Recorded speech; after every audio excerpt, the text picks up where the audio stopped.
আজকে আপনারা জানতে চলেছেন পবিত্র কোরআন থেকে পৃথিবীতে মোট জলভাগ এবং স্থলভাগের পরিমাণ। তো চলুন প্রথমে আমরা বিজ্ঞান কি বলে এর সম্পর্কে জেনে নিই। আধুনিক বিজ্ঞান আমাদের জানিয়েছে যে পৃথিবীর মোট 71% হচ্ছে পানি এবং 29% হচ্ছে স্থল। এবার পবিত্র কোরআন, যদি সম্পূর্ণ পবিত্র কোরআন পড়েন তাহলে আপনারা পবিত্র কোরআনে এই সম্পূর্ণ পবিত্র কোরআন পড়লে আপনারা সমুদ্র শব্দটি পাবেন 32 বার এবং স্থল বা ভূমি বা জমি এই শব্দগুলো পাবেন আপনারা মোট 13 বার। তাহলে এবার আমরা যোগ করি এগুলোকে, অর্থাৎ 32 যোগ 13 সমান হচ্ছে 45। এবার আমরা যদি শতকরা পরিমাণ বের করি তাহলে আমাদের কি করতে হবে, আমাদের এই প্রথমে স্থলভাগের অনুপাত আমরা বের করি শতকরা। তো স্থলভাগের অনুপাত বের করার জন্য আমাদের স্থল শব্দটা 13, সুতরাং 13 ভাগ করবো 45, তাহলে আমরা পাবো 0.2888 এরকম। এবং এটাকে যদি শতকরা করি তাহলে আমাদের 100 দ্বারা গুণ করতে হবে এবং 100 দ্বারা গুণ করে আমরা পাচ্ছি 28.88%, যা 29% এর কাছাকাছি। 28.88% এবং এটা হচ্ছে নিখুঁত।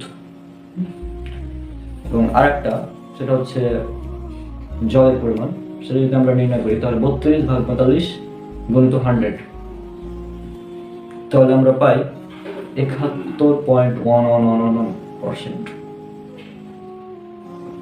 তাহলে পবিত্র কোরআন থেকে এত নিখুঁত একটা তথ্য কে বলতে পারে? এই আয়াতগুলো বারবার রিপিট, এই শব্দগুলো বারবার রিপিট করার কারণ হয়তো এটাই, আল্লাহ সুবহানাহু ওয়া তাআলা ভালো জানেন এর কারণ এই ভূমি এবং সমুদ্র শব্দগুলো বারবার রিপিট করার কারণে তো এটাই হতে পারে যে পরিমাণ। তবে এই ব্যাপারে আল্লাহ সুবহানাহু ওয়া তাআলা ভালো জানেন। আজকে আলোচনা করব মুহাম্মদ সাল্লাল্লাহু আলাইহি ওয়াসাল্লাম 63 বছর পৃথিবীতে বাঁচবেন, এটা পবিত্র কোরআনে আগে থেকেই বলা ছিল। তাহলে আসুন আমরা ভিডিওটি শুরু করি। প্রথমে এই বিষয়টা বোঝার জন্য প্রথমে মুহাম্মদ সাল্লাল্লাহু আলাইহি ওয়াসাল্লাম সম্পর্কে কিছু জেনে নেওয়া যাক। মুহাম্মদ সাল্লাল্লাহু আলাইহি ওয়াসাল্লাম তিনি নবুয়ত প্রাপ্ত হন 40 বছর বয়সে। 40, এই সংখ্যাগুলো মনে রাখবেন যেগুলো বলছি, 40 বছর বয়সে। এরপর তিনি 13 বছর মক্কায় অবস্থান করেন, 13 বছর মক্কায়। এরপর তিনি 10 বছর মদিনায় অবস্থান করেন। তাহলে এই সংখ্যাগুলো মনে রাখুন। এবং পবিত্র কোরআনে সূরা মুহাম্মদ নামে একটা সূরা আছে, 47 নম্বর সূরা। এই সূরার আয়াত সংখ্যা হচ্ছে 38। তাহলে এবার দেখুন মিরাকেলটা। আল্লাহ সুবহানাহু ওয়া তাআলা মোট 3 বার পবিত্র কোরআনে মোট 3 বার মুহাম্মদ সাল্লাল্লাহু আলাইহি ওয়াসাল্লামকে তার মৃত্যুর কথা স্মরণ করিয়ে দিয়েছেন, মোট 3 বার। এর মধ্যে প্রথমে যে আয়াতটি রয়েছে সেটা হচ্ছে সূরা মুমিন বা সূরা গাফির, সূরা নম্বর 40-এ, সূরা নম্বর 40-এর 77 নম্বর আয়াত। এরপর যে আয়াতটা রয়েছে সেটা হচ্ছে সূরা রদ, 13 নম্বর সূরার 40 নম্বর আয়াত। এরপর রয়েছে 10 নম্বর সূরা, সূরা ইউনুস এর 46 নম্বর আয়াতে। এবার দেখুন মিরাকেলটা। আমরা যদি এই 3টা সূরার সূরা নাম্বারটা যোগ করি তাহলে প্রথমে পেলাম 40 নম্বর সূরায়, তাহলে 40 যোগ, এরপরে পেলাম 13 নম্বর সূরায় যোগ 13, এরপরে পেলাম 10 নম্বর সূরায় যোগ 10 সমান 63। এই 63টা কি? 63টা হচ্ছে মুহাম্মদ সাল্লাল্লাহু আলাইহি ওয়াসাল্লামের মোট বয়স। আচ্ছা, এবার দেখুন আরও একটু মিরাকেল। এবার আমরা যদি এই সূরাগুলোর আয়াত সংখ্যাগুলো যোগ করি, অর্থাৎ প্রথমে আমরা পেয়েছিলাম 40 নম্বর সূরার 77 নম্বর আয়াত, তাহলে 77। এরপর পেয়েছিলাম 13 নম্বর সূরার 46 নম্বর আয়াত, তাহলে 46। এরপরে পেয়েছিলাম 10 নম্বর সূরার 40 নম্বর আয়াত, তাহলে এই 77 46 যোগ 40 সমান হয় 163। এই 163টা কি জানেন? এই 163টা হচ্ছে আমরা যে মৌলিক সংখ্যাগুলো জানি, অর্থাৎ মৌলিক সংখ্যার যে সিরিয়াল একটা রয়েছে, এই মৌলিক সংখ্যার ঠিক 38 নম্বর অবস্থানে রয়েছে এই 163 সংখ্যাটি। আর পবিত্র কোরআনে একমাত্র সূরা যার আয়াত সংখ্যা 38, সেটা হচ্ছে সূরা মুহাম্মদ। এরপর আরও একটু মিরাকেল দেখা যাক।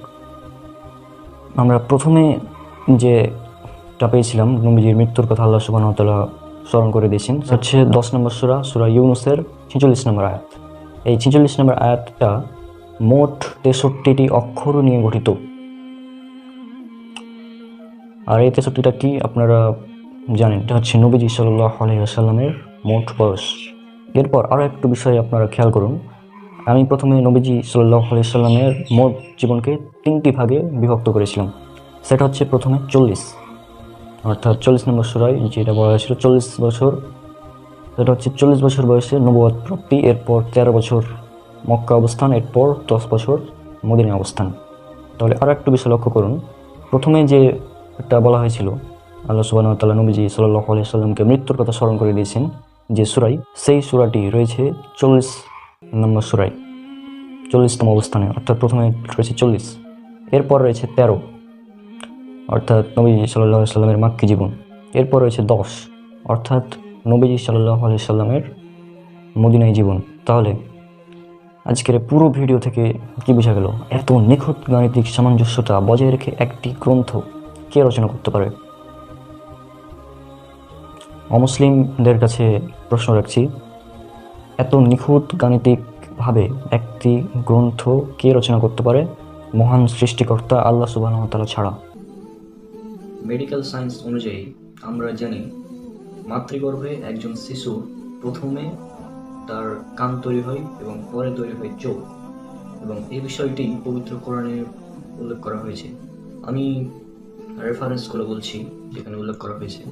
প্রথমে উল্লেখ আছে সূরা মুমিনুন সূরা নম্বর 23 আয়াত নম্বর 78, আর উল্লেখ আছে সূরা মুলক সূরা নম্বর 67 আয়াত নম্বর 23, এছাড়া উল্লেখ আছে সূরা নাহল সূরা নম্বর 16 আয়াত নম্বর 78, আর উল্লেখ আছে সূরা সাজদা সূরা নম্বর 32 আয়াত নম্বর 9, আর উল্লেখ আছে সূরা আনাম সূরা নম্বর 6 আয়াত নম্বর 46, এছাড়া আছে সূরা দাহর বা সূরা ইনসান সূরা নম্বর 76 আয়াত নম্বর 2, উল্লেখ করা আছে সূরা বনি ইসরাইল বা সূরা ইসরা সূরা নম্বর 17 আয়াত নম্বর 36, আর উল্লেখ আছে সূরা ফুসিলাত বা হামিম সাজদা সূরা নম্বর 41 আয়াত নম্বর 20, উল্লেখ করা আছে সূরা হাজ সূরা নম্বর 22 আয়াত নম্বর 46, আর উল্লেখ আছে সূরা আহকাফ সূরা নম্বর 46 আয়াত নম্বর 26।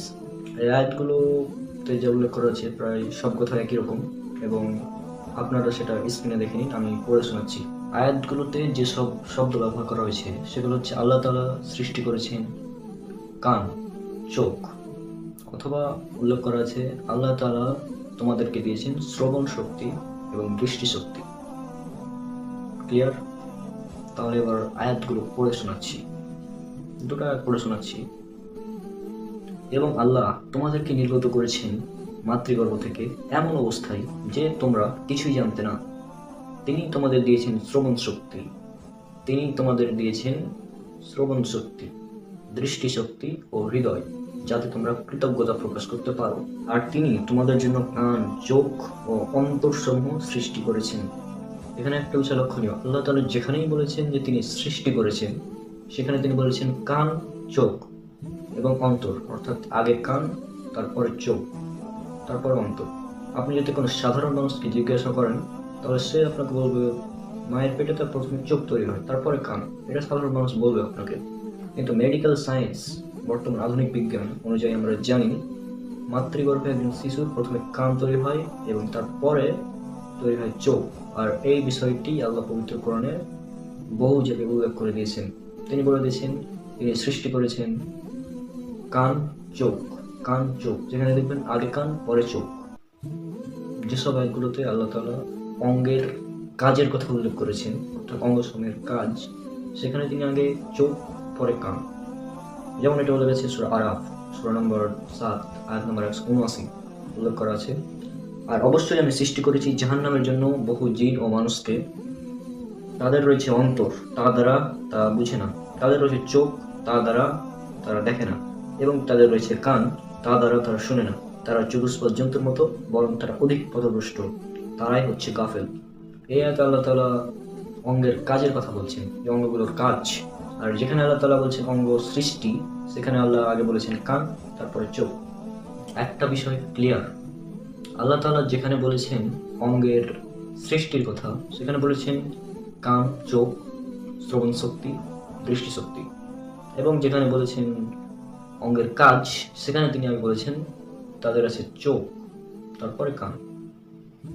অঙ্গের কাজের কথা যদি আসে তাহলে আমরা জানি চোখের কাজ কি। চোখের কাজ হচ্ছে দেখা এবং কানের কাজ হচ্ছে শোনা। আমরা জানি আলোর বেগ হচ্ছে 3 লক্ষ কিলোমিটার পার সেকেন্ড এবং শব্দের বেগ তুলনামূলকভাবে কম, বিভিন্ন মাধ্যমে বিভিন্ন রকম। তো বিষয়টি হচ্ছে যে শব্দের বেগের তুলনায় আলোর বেগ বেশি, সুতরাং আপনি কোনো শব্দ শোনার চেয়ে আগে দেখতে পাবেন, অর্থাৎ চোখের কাজটা হচ্ছে আগে। সেই জন্য আল্লাহ তাআলা এখানে বলছেন আগে চোখের কথা। যেখানে আল্লাহ তাআলা অঙ্গের কাজের কথা বলছেন সেখানে বলছেন আগে চোখ। আর যেখানে আল্লাহ তাআলা বলছেন অঙ্গ সৃষ্টির কথা, আল্লাহ তাআলা যেখানে বলছেন আমি সৃষ্টি করেছি, সেখানে বলছেন আগে কান তারপরে চোখ। তাহলে চিন্তা করুন, আজ থেকে 1500 বছর আগে কেউ কি এটা জানতো যে আলোর বেগ শব্দের বেগের তুলনায় বেশি, অর্থাৎ আগে দেখা যায় তারপর শোনা যায়? কেউ কি জানতো এটা যে মাতৃগর্ভে আগে তৈরি হয় কান তারপর চোখ? এটা আজ থেকে 1500 বছর আগে কেউ জানতো না। পবিত্র কোরআন আল্লাহ সুবহানাহু ওয়া তাআলার বাণী, এই জন্যই এটা সম্ভব হয়েছে। আল্লাহ তাআলা তার পবিত্র গ্রন্থে মানুষকে জানানোর উদ্দেশ্যে বলে দিয়েছেন এবং আল্লাহ তাআলা বলেছেন নিশ্চয় বিশ্বাসীদের জন্য নিদর্শন রয়েছে পৃথিবীতে এবং তোমাদের নিজেদের মধ্যে। এটা উল্লেখ করে সূরা জারিয়াত 51 নম্বর সূরার 20 এবং 21 নম্বর আয়াতে। পবিত্র কোরআনে এমন আরো অনেক অলৌকিক বিষয় উল্লেখ করা আছে। এটা হচ্ছে একটি শিশু যখন মাতৃগর্ভে থাকে তখন সে কয়টি স্তরে থাকে, অর্থাৎ এটি ভ্রূণতত্ত্ব বিজ্ঞানের একটি বিষয়। সেটা হচ্ছে একটি শিশু যখন তার মাতৃগর্ভে থাকে তখন সে কয়টি স্তরে থাকে। এ সম্পর্কে আমরা আগে জানবো আমাদের আধুনিক বিজ্ঞান কি বলে। বর্তমান আধুনিক বিজ্ঞান আমাদের বলছে একটি শিশু যখন মাতৃগর্ভে থাকে তখন সে 3টি স্তরে থাকে। এই 3টি স্তরের প্রথমটি হচ্ছে মাতৃগর্ভের সম্মুখ দেয়াল, এরপর হচ্ছে জরায়ুর দেয়াল এবং এরপর হচ্ছে গর্ভফুলের অভ্যন্তরীণ অতি পাতলা পর্দা। এই 3টি স্তরের মধ্যেই একটি শিশু থাকে এবং শিশুটি এখানে অবস্থান করে প্রসবের আগ পর্যন্ত। তাহলে আমরা বুঝলাম একটি শিশু যখন মাতৃগর্ভে থাকে তখন এই 3টি স্তরের মধ্যে অবস্থান করে, অর্থাৎ একটি শিশু যখন তার মায়ের পেটে থাকে তখন এই 3টি স্তর বা এই 3টি পর্দা তাকে প্রোটেক্ট করে। আচ্ছা, এবার দেখি আমাদের পবিত্র কোরআনে আল্লাহ তাআলা এ সম্পর্কে কি বলছেন। আল্লাহ সুবহানাহু ওয়া তাআলা পবিত্র কোরআনে বলছেন, এটা উল্লেখ করা আছে সূরা জুমা সূরা নম্বর 39 আয়াত নম্বর 6। এখানে আল্লাহ তাআলা স্পষ্টভাবে বলছেন তিনি তোমাদেরকে তোমাদের মায়ের পেটে 3 স্তরের অন্ধকারের মাঝে ধাপে ধাপে সৃষ্টি করেন। ত্রিবিধ অন্ধকারের বা 3 স্তরের অন্ধকারের মাঝে ধাপে ধাপে সৃষ্টি করেন। এটা আল্লাহ সুবহানাহু ওয়া তাআলা আমাদের স্পষ্টভাবে বলছেন। তাহলে আমরা যেটা দেখতে পেলাম পবিত্র কোরআন এবং আধুনিক বিজ্ঞান এখানে সেম, অর্থাৎ আল্লাহ সুবহানাহু ওয়া তাআলা যে বিষয়টা আজ থেকে 1400 থেকে 1500 বছর আগে বলে দিয়েছেন সে বিষয়টা আধুনিক এমব্রায়োলজি বা ভ্রূণতত্ত্ববিদ্যা আজকে আমাদের জানাচ্ছে যে একটি শিশু যখন মায়ের পেটে থাকে তখন এই 3টি স্তরে সে থাকে। এখন এরপরে যদি কেউ বলে পবিত্র কোরআন আল্লাহ সুবহানাহু ওয়া তাআলার বাণী নয়, এটা মুহাম্মদ সাল্লাল্লাহু আলাইহি সাল্লাম নিজে বানিয়ে লিখেছেন, তাহলে এটা হাস্যকর ছাড়া কিছুই হবে না। কারণ দেখুন, এই এমন একটি বিষয় যে সময়ে কোনো মানুষের পক্ষে জানা সম্ভব ছিল না। আজকে আধুনিক বিজ্ঞান আমাদের এটা জানাচ্ছে, সেজন্য আমরা জানতে পারছি। আর এই সম্পর্কে পবিত্র কোরআনে আল্লাহ সুবহানাহু ওয়া তাআলা আগেই বলে দিয়েছেন দিস ইজ মিরাকেল। ভিডিওটি যদি ভালো লেগে থাকে তাহলে অবশ্যই একটি লাইক দিবেন এবং শেয়ার করবেন আপনাদের বন্ধুদের সাথে এবং চ্যানেলকে সাবস্ক্রাইব করে সাথে থাকবেন।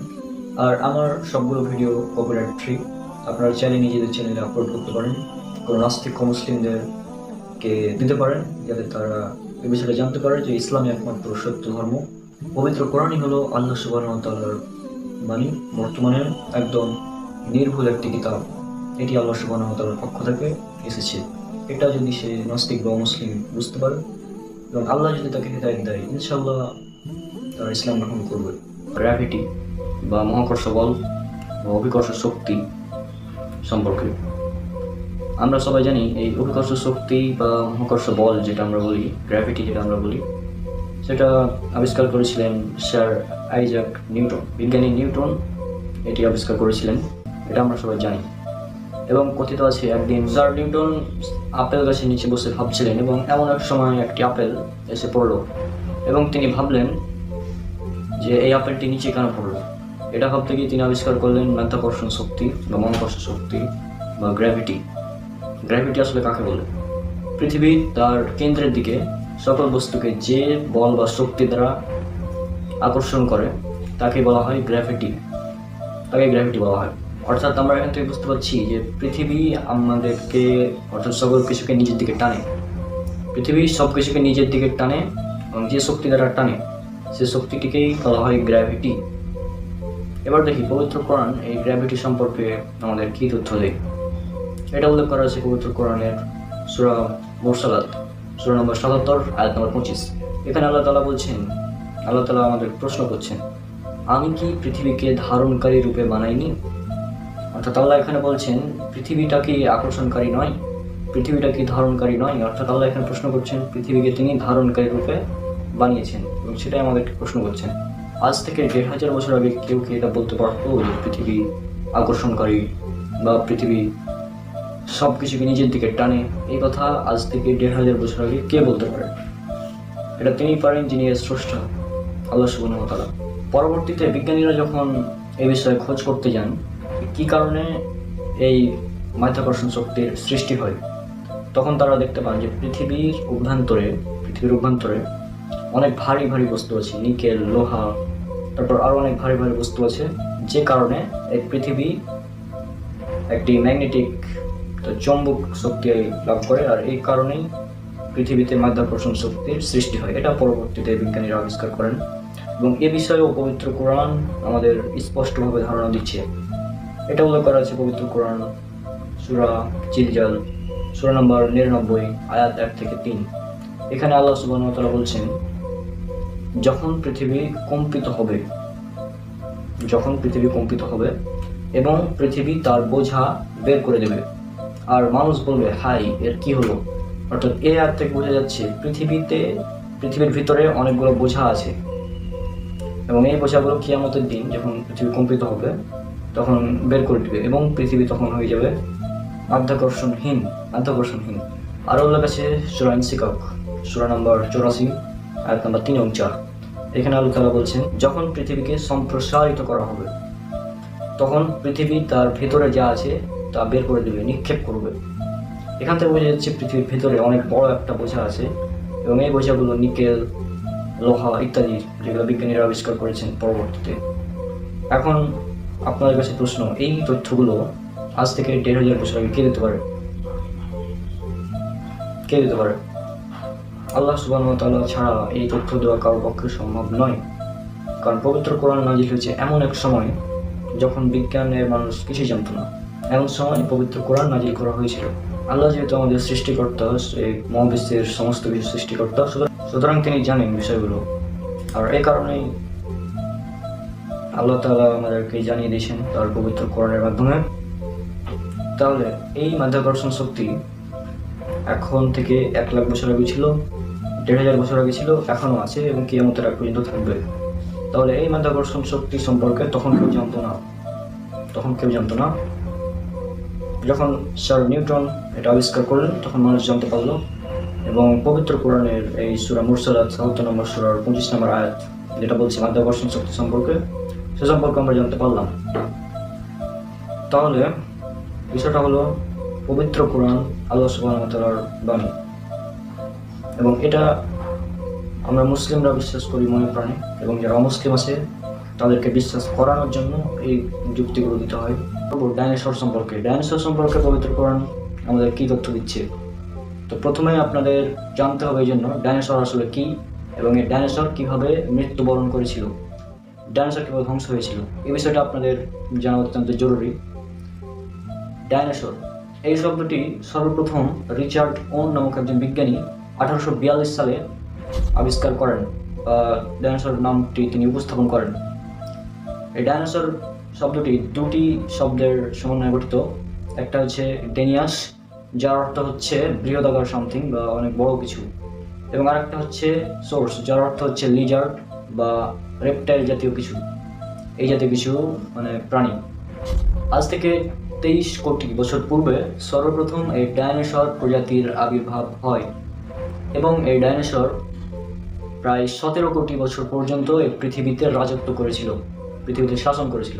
এখন যেমন আমরা মানুষেরা পৃথিবীকে শাসন করছি, অর্থাৎ মানুষ হচ্ছে পৃথিবীর সমস্ত প্রাণীদের উপর নেতৃত্ব লাভ করেছে, সেরকমই আজ থেকে প্রায় 23 কোটি বছর পূর্বে ডাইনোসর এই পৃথিবীতে রাজত্ব করত এবং তারা প্রায় 17 কোটি বছর পর্যন্ত রাজত্ব করেছিল। এবং এই ডাইনোসর অনেক বৃহদাকার একটি প্রাণী ছিল এবং এর আয়তন যদি আপনারা চিন্তা করেন, এর যে দৈর্ঘ্য যে দৈর্ঘ্য ছিল সেটা ছিল 190 ফুট দৈর্ঘ্য, এবং এর যে উচ্চতা ছিল সে উচ্চতা ছিল প্রায় 40 ফুট বা 4 তলা বিল্ডিংয়ের সমান। এবং এর যে ভর বা আমাদের সাধারণ মানুষ যেটাকে ওজন বলি, সেটা হচ্ছে তাদের ছিল 1,20,000 কেজি। চিন্তা করেন, অনেক বড় এবং অনেক শক্তিশালী একটি প্রাণী ছিল এই ডাইনোসর। আর এই ডাইনোসর পৃথিবীতে আসলে কি করতো? পৃথিবীতে যেহেতু তারা সবচেয়ে শক্তিশালী ছিল সে সময়, সেহেতু তারা অন্যান্য যে প্রাণীগুলো ছিল, যেমন বাঘ, সিংহ থেকে শুরু করে অন্যান্য যে ছোট ছোট প্রাণীগুলো ছিল, সেই ডাইনোসর তাদেরকে খেয়ে ফেলতো, তাদের সাথে রক্তপাত ঘটাতো। মোট কথা তারা পৃথিবীতে দাঙ্গা হাঙ্গামা সৃষ্টি করতো, পৃথিবীতে তারা বিশৃঙ্খলা সৃষ্টি করতো। এত শক্তিশালী একটি প্রাণী কিভাবে মারা গেল, এবার আসুন আমরা সেটা দেখি।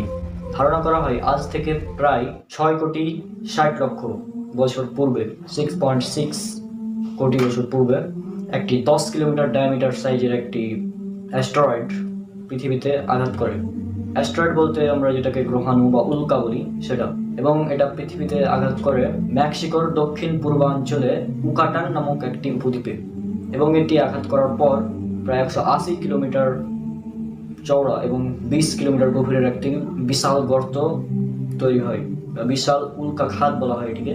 বিশাল উল্কা খাত তৈরি হয় এবং এই উল্কা খাতটি তৈরি হওয়ার কারণ যেটা ছিল, এই উল্কাটি যখন পৃথিবীর বায়ুমণ্ডলে প্রবেশ করে তখন এর গতিবেগ ছিল প্রায় 1,00,000 কিলোমিটার বা 77,000 কিলোমিটার। তো এত বেগে একটি উল্কা যখন পৃথিবীতে আঘাত করে, তার ফলেই তৈরি হয় এত বড় এবং বিশাল একটি উল্কা খাত। এবং এর ফলে পৃথিবীতে প্রচণ্ড জোরে ভূমিকম্প এবং বিভিন্ন প্রাকৃতিক দুর্যোগ শুরু হয়ে যায়, জলোচ্ছ্বাস শুরু হয়ে যায়। এবং এর ফলশ্রুতিতে যেটা ঘটে সেটা হলো যে বিভিন্ন ধ্বংসস্তূপ তৈরি হয় এবং ডাইনোসরগুলো সেই মাটির নিচে চাপা পড়ে মারা যায়। তাহলে এখানে আমরা ডাইনোসরের মৃত্যুর দুটা পয়েন্ট পেলাম। 1 নম্বর পয়েন্ট হচ্ছে আকাশ থেকে একটি উল্কা এসে পৃথিবীকে আঘাত করে, এবং 2 নম্বর কারণ হচ্ছে এই উল্কা আঘাত করার ফলে তারা মাটি চাপা পড়ে মারা যায়। এবার দেখি পবিত্র কোরআন এ সম্পর্কে আমাদের কি তথ্য দেয়। আমি এবার চলে যাব পবিত্র কোরআনের সূরা সাবা, সূরা নাম্বার 34, আয়াত নাম্বার 9। এই আয়াতে আল্লাহ সুবহানাহু ওয়া তাআলা বলছেন, তারা কি তাদের সামনে এবং পেছনে, আসমান এবং জমিনে যা আছে তার প্রতি লক্ষ্য করে দেখে না? যদি আমি ইচ্ছা করি তাহলে তাদেরকে সহ ভূমিকে ধসিয়ে দেব, অথবা আসমান থেকে এক খণ্ড তাদের উপর নিক্ষেপ করব। অবশ্যই এতে রয়েছে আল্লাহ ভীরু প্রত্যেক ব্যক্তির, প্রত্যেক বান্দার জন্য নিদর্শন। এ আয়াতে লক্ষ্য করুন, আল্লাহ তাআলা এখানে বলছেন, আল্লাহ তাআলা আমাদের লক্ষ্য করতে বলছেন। আর যখনই আল্লাহ তাআলা লক্ষ্য করতে বলেন তখনই হচ্ছে আল্লাহ তাআলা অলরেডি সেটা ঘটিয়ে ফেলেছেন, কোন এক সময় পূর্বে আল্লাহ তাআলা সেটি ঘটিয়ে ফেলেছেন। এই জন্য আল্লাহ তাআলা সেটা আমাদেরকে লক্ষ্য করতে বলেন। এবং লক্ষ্য করতে বলছেন কি, আল্লাহ সুবহানাহু ওয়া তাআলা যদি চান তাহলে তিনি আসমান থেকে এক খণ্ড নিক্ষেপ করতে পারেন এবং তিনি ভূমি সহ ধসিয়ে দিতে পারেন, যেটা আমরা ডাইনোসরের ক্ষেত্রে দেখেছি যে ডাইনোসরের উপর এক খণ্ড উল্কা নিক্ষেপ হয়েছিল, ফলে তারা ভূমি সহ ধসে গিয়েছিল এবং ভূমির মাটির স্তূপের নিচে চাপা পড়ে মারা গিয়েছিল। আর এই আয়াতের শেষের দিকে আল্লাহ তাআলা বলছেন, আর অবশ্যই এতে নিদর্শন রয়েছে আল্লাহ ভীরু প্রতিটি বান্দার জন্য। এবং আল্লাহ তাআলা এখানে নিদর্শন একটি রেখে দিয়েছেন, যে নিদর্শনটা আমরা আজ বুঝতে পারছি কোন নিদর্শনের কথা আল্লাহ তাআলা এখানে বলছেন। আমার কাছে মনে হয় এটা তিনি ডাইনোসরের কথাই বলছেন। আল্লাহ তাআলা যেহেতু বিভিন্ন পবিত্র কোরআনের অনেক আয়াতে বলেছেন, তোমরা কি কোরআন নিয়ে চিন্তা করো না, তোমাদের অন্তর কি তালাবদ্ধ, তোমরা কি বোঝো না, তোমরা কি লক্ষ্য করো না? এভাবে আল্লাহ তাআলা বিভিন্ন আয়াতে বলেছেন আমাদের চিন্তা করতে। সুতরাং আমাদের চিন্তা করতে হবে, এবং আমি চিন্তা ভাবনা করে এটাই পেলাম। এবং আরও একটি আয়াত যেটাও ডাইনোসরের সাথে মিলে যায়, সেটা হচ্ছে আল্লাহ তাআলা পবিত্র কোরআনের সূরা আরাফ সূরা নম্বর 7 আয়াত নম্বর 56। এখানে আল্লাহ তাআলা বলছেন, পৃথিবীকে কুসংস্কার মুক্ত এবং তাকে ঠিক করার পর তোমরা তাতে দাঙ্গা হাঙ্গামা ফাসাদ সৃষ্টি করো না। অর্থাৎ আল্লাহ তাআলা এখানে বলছেন পৃথিবী আমাদের জন্য ঠিক ছিল না, আমাদের বসবাসের যোগ্য ছিল না এই পৃথিবী।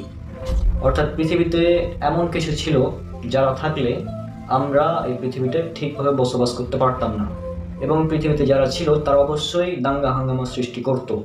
এ কারণে আল্লাহ তাআলা বলছেন পৃথিবীতে এক সময় ছিল, মানে যারা ছিল তারা দাঙ্গা হাঙ্গামা সৃষ্টি করত, এবং আল্লাহ তাআলা এটাকে ঠিক করেছেন, এবং এই ঠিক করার পর আমরা যেন দাঙ্গা হাঙ্গামা সৃষ্টি না করি সেজন্য আল্লাহ আমাদেরকে নির্দেশ দিচ্ছেন।